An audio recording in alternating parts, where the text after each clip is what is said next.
की सरकार को धनबल और छल के द्वारा लोकतंत्र की हत्या करते हुए सरकार को गिरा दिया गया।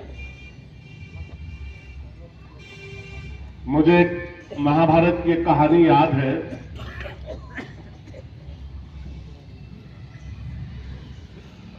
युधिष्ठिर महाराज के मामा राजा शल्य हुआ करते थे। बहुत विशाल सेना उनके पास थी, पर अपने विचित्र स्वभाव के लिए वो बड़े विख्यात थे। जब महाभारत का युद्ध शुरू होने लगा तो राजा शल्य अपनी विशाल सेना लेकर पांडवों के पक्ष में युद्ध करने के लिए चले। दुर्योधन को पता लगा कि राजा शल्य अपनी चतुरंगनी सेना लेकर चले आ रहे हैं। दुर्योधन उनके स्वभाव को जानता था। उसने अपने अनुचर और परिकर बुलाए, मंत्री बुलाए और रास्ते में एक विशाल शिविर लगवा दिया। जब राजा शल्य की सेना वहां पर आई तो वहां पर उसको रुकवा दिया। नाना प्रकार के भोग विलास, खान पान, नृत्य, गीत, मदिरा, तमाम चीजें वहां पर रख दी गई और उस भोग विलास, मदिरा, नृत्य, गीत में राजा शल्य की सेना और राजा शल्य मंत्रमुग्ध हो गए और मग्न हो गए। और दूसरे दिन उनको रवाना होना था युद्ध भूमि पर कुरुक्षेत्र में, लेकिन 7 दिन वहीं रुके रहे।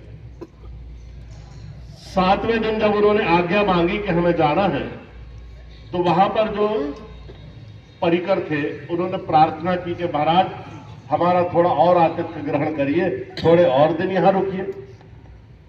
राजा शल्य को यह प्रस्ताव बहुत आकर्षक लगा और वो और 7 दिन वहां रुक गए।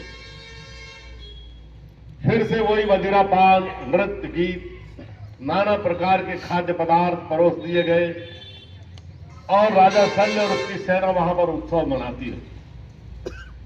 जब 15वें दिन वो जाने लगे तो उन्होंने जो आयोजक थे उनको बुलाया राजा शल्य ने और उनसे कहा कि महाराज युधिष्ठिर को और अर्जुन को हमारी ओर से अनुग्रह भाव, अहोभाव प्रकट करना, उन्हें धन्यवाद देना कि उन्होंने हमारे लिए इतने अभूतपूर्व व्यवस्था का आयोजन किया। ऐसा आतिथ्य हमने अपने जीवन में कभी नहीं ग्रहण किया जैसा इन्होंने इंतजाम किया।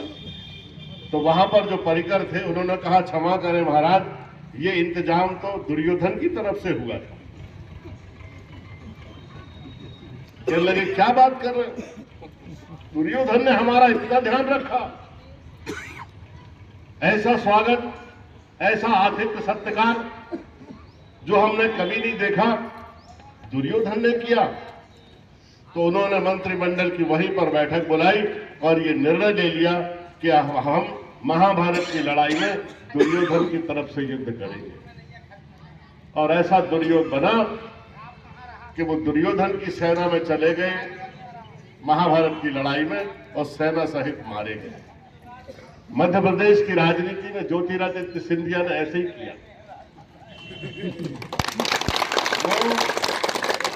आने वाले समय में इस मध्य प्रदेश की जो कुरुभूमि है उसमें राजा शल्य है। मेरे शब्द आप याद रखना। जिस तरह से वो भारतीय जनता पार्टी में घुटन और बेचैनी महसूस कर रहे हैं और जिस तरह से उनको दरकिनार किया गया है, धीरे धीरे वो अनुभव करने लगे हैं कि उन्होंने राजनीतिक जीवन का बहुत गलत और दोषपूर्ण फैसला ले लिया जो उनके हित में नहीं रहेगा। बहरहाल समय बीत गया, फिर से मध्य प्रदेश में एक नई रणभूमि तैयार है लोकतांत्रिक महापर्व की।